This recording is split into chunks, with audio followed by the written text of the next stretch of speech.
Hello everyone, MPX AUTOS James here. How are you today?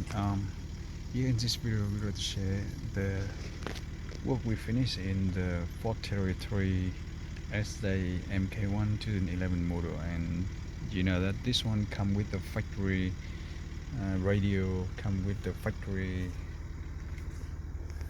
screen, which this one was on the top, and it come with the factory, section over here, everything.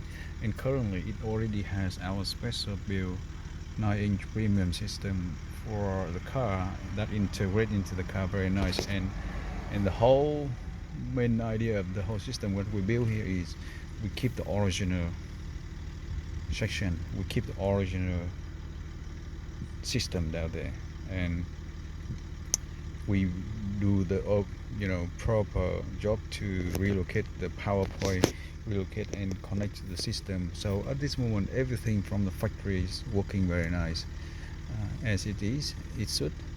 And together with the new system here, with the premium setup that has wireless CarPlay, as you see on the screen, and it has wireless Apple CarPlay and Android Auto as well.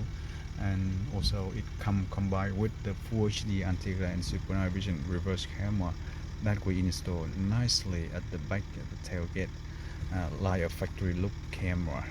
And now have a look here at the reverse camera here. You can see that that's nighttime reverse camera, and that is nighttime camera. It is very late now already, very late in the night. Outside it's simply just dark. If you see that it's dark outside, how dark it is outside, is super dark, but here it is already done. So hopefully you enjoy this, and we'll call it very soon. That's what you see, and thanks for watching. We'll see you on the next one.